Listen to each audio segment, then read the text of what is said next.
नमस्कार साथियों, स्वागत है आपका YouTube channel PS education hub में।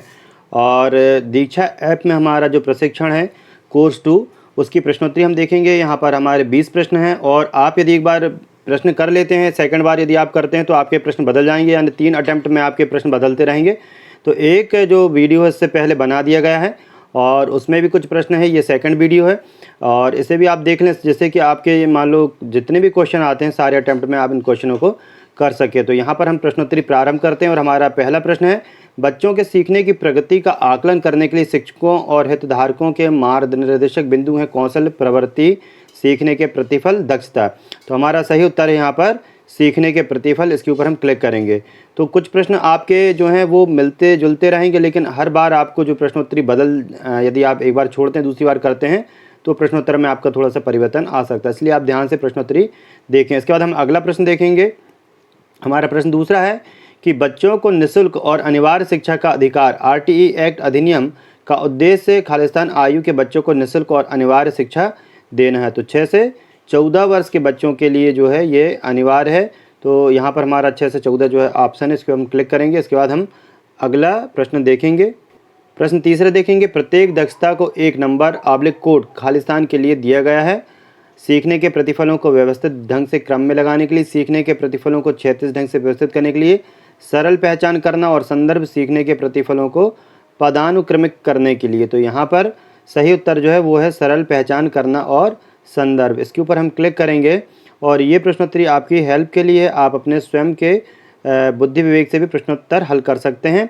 इसके बाद हम अगला प्रश्न देखेंगे। हमारा अगला प्रश्न है, सीखने के प्रतिफल एक विशेष कक्षा और विषय के लिए प्रतिचित्रित करते हैं पाठ्य पुस्तकों को, प्रयोगों को, पाठचर्या को, पाठों को। तो हमारा सही उत्तर है पाठचर्या को। हम पाठचर्या के ऊपर यहाँ पर क्लिक करेंगे और इसके बाद हम अगला प्रश्न देखेंगे।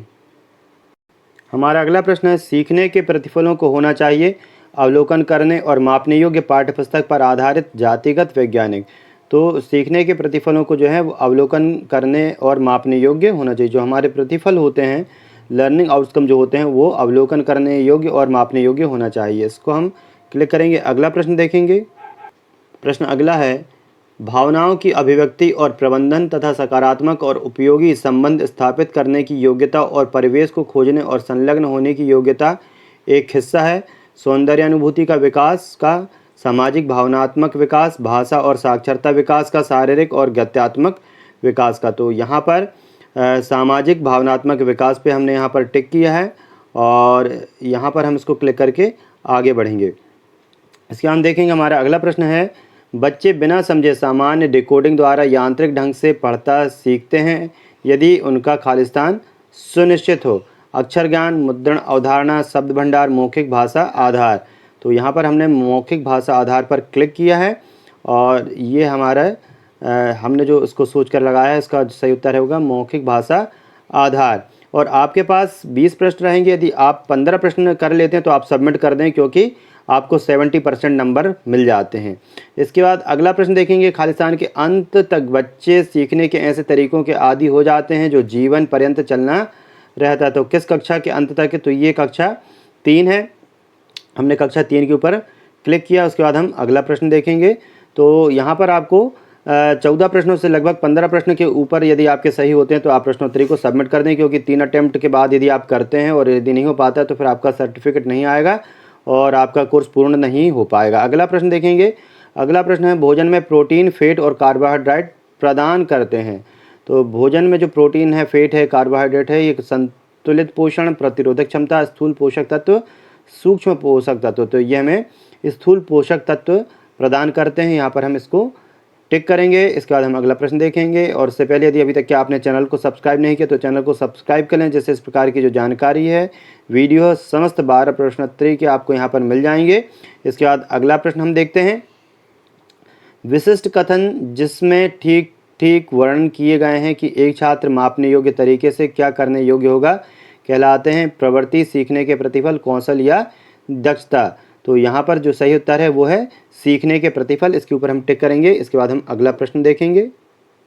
हमारा अगला प्रश्न है, जिस शिक्षण में बच्चों के सीखने की आवश्यकताओं को पूरा नहीं किया जाता और केवल पाठ्यक्रम को पूरा करने पर ध्यान केंद्रित किया जाता है उसे कहा जाता है? प्रतिक्रियात्मक शिक्षण, अनुकूली शिक्षण, गैर प्रतिक्रियात्मक शिक्षण, छात्र केंद्रित शिक्षण। तो उसका सही उत्तर गैर प्रतिक्रियात्मक शिक्षण होगा। ये बिल्कुल सही है, इस पर टिक करेंगे। इसके बाद हम अगला प्रश्न देखेंगे और हमारा जो अगला प्रश्न है वो है राष्ट्रीय शैक्षणिक अनुसंधान एवं प्रशिक्षण परिषद NCERT ने प्राथमिक स्तर में सीखने के प्रतिफल प्रत्येक कक्षा और विषय के लिए वर्ष खालिस्तान में विकसित किए हैं। तो जो हमारे जिसको हम आउटकम्स कहते हैं, सीखने के प्रतिफल लर्निंग आउटकम, तो प्रत्येक कक्षा के लिए विषय के लिए किस वर्ष में निश्चित किए हैं? तो वो हैं 2017 में। 2017 में लर्निंग आउटकम को जो है वो NCERT ने यहाँ पर घोषित कर दिया। इसको हम क्लिक करेंगे। इसके बाद अगला प्रश्न देखेंगे।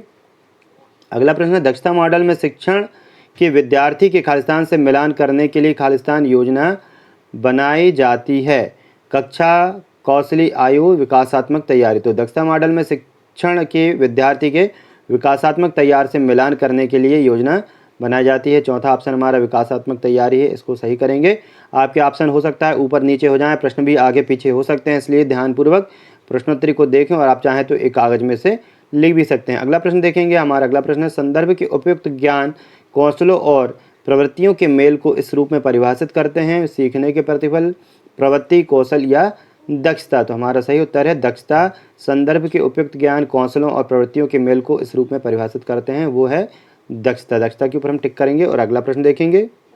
हमारा अगला प्रश्न है गतिविधियां जैसे काटना, फाड़ना, चिपकाना, मोती पुरोना, पहेलियां जोड़ना, गीली मिट्टी, क्ले, बालू, पानी आदि से खेलने से होता है सूक्ष्म मांसपेशियों का विकास, बड़ी मांसपेशियों के विकास, स्थिरता, संतुलन। तो यहाँ पर हमने टिक लगाया है सूक्ष्म मांसपेशियों का विकास, क्योंकि ये जो छोटी छोटी हाथों से करने वाली चीज़ें हैं इससे हमारी सूक्ष्म मांसपेशियों का विकास होता है। इससे संबंधित एक प्रश्न और आएगा, वो दूसरी प्रश्नोत्तरी में आपको मिल सकता है, वहाँ पर बड़ी मांसपेशियों के विकास से संबंधित है। अगला प्रश्न देखेंगे। और प्रारंभिक बाल्यावस्था सामाजिक और भावात्मक कौशल जिन्हें खालिस्तान भी कहा जाता है सीखने के लिए विकास की महत्वपूर्ण अवधि है। अंतर व्यक्तिक कौशल, शारीरिक स्वास्थ्य, सामाजिक स्वास्थ्य और मानसिक स्वास्थ्य। तो यहाँ पर भावात्मक कौशल जिन्हें खालिस्तान कहा जाता है विकास जो के बारे में कहा गया, तो अंतर व्यक्तिक कौशल हमने यहाँ पर टिक किया है। प्रारंभिक बाल्यावस्था सामाजिक और भावात्मक कौशल जिन्हें अंतर व्यक्तिक कौशल भी कहा जाता है, इस पर टिक करेंगे। अगला प्रश्न देखेंगे। पोषण देखभाल का घटक नहीं है। अच्छा स्वास्थ्य और पर्याप्त पोषण, सुरक्षा और बचाव, स्वायत्तता, जिम्मेदार देखभाल और प्रारंभिक शिक्षा के अवसर। यहाँ पर हमने स्वायत्तता को क्लिक किया है। इसके बाद हम अगला प्रश्न देखेंगे। हमारा अगला प्रश्न है FLN फ्रेमवर्क में दक्षताएं और सीखने के प्रतिफल प्राप्त किए गए हैं पाठ्यपुस्तकों से, विकासात्मक लक्ष्यों से, पाठों से, विषयों से। तो FLN फ्रेमवर्क में दक्षताएं और सीखने के प्रतिफल प्राप्त किए गए हैं विकासात्मक लक्ष्यों से, इस पर हमने टिक किया है। और यहाँ पर हम अगला प्रश्न देखेंगे। हमारा अगला प्रश्न है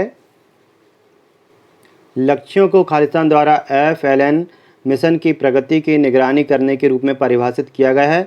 शिक्षकों, विद्यार्थियों, अभिभावकों, राज्य पदाधिकारियों। तो सही ऑप्शन है राज्य पदाधिकारी। चौथा इस पर हम क्लिक करेंगे। लक्ष्यों को राज्य पदाधिकारियों द्वारा FLN मिशन की प्रगति की निगरानी करने के रूप में परिभाषित किया गया है।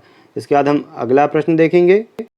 हमारा अगला प्रश्न है बच्चों को निःशुल्क और अनिवार्य शिक्षा का अधिनियम RTE एक्ट किस वर्ष में पास हुआ था? तो ये ऑप्शन है 1986, 1992, 2009, 2010। तो सही ऑप्शन जो है 2009। ये जनरली सभी को पता होता है कि RTE एक्ट जो पास हुआ था वो 2009 में हुआ था और अप्रैल 2010 से लागू हुआ था। तो हम 2009 पे क्लिक करके अगला प्रश्न देखेंगे।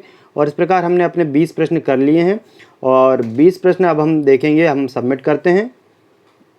20 प्रश्नों को हम यहाँ पर सबमिट करेंगे और हमारा स्कोर देखेंगे। सबमिट करने के बाद हो सकता है एक आध प्रश्न हमारा यदि गलत हो गया हो तो हमें जो अंक हैं वो कुछ कम हो सकते हैं, तो लेकिन हमने 70% से ऊपर हमारी प्रश्नोत्तरी कर ली है। और इस प्रकार की जानकारी के लिए चैनल को सब्सक्राइब कर लें, वीडियो को लाइक शेयर करना ना भूलें, जिससे इस प्रकार की महत्वपूर्ण जानकारी, तकनीकी जानकारी और निष्ठा से संबंधित समस्त वीडियो, शिक्षा जगत से हुई जानकारी आपको इस चैनल पर मिलती है। तो वीडियो देखने के लिए धन्यवाद। चैनल को सब्सक्राइब करना ना भूलें और वीडियो को लाइक शेयर ज़रूर करें। धन्यवाद।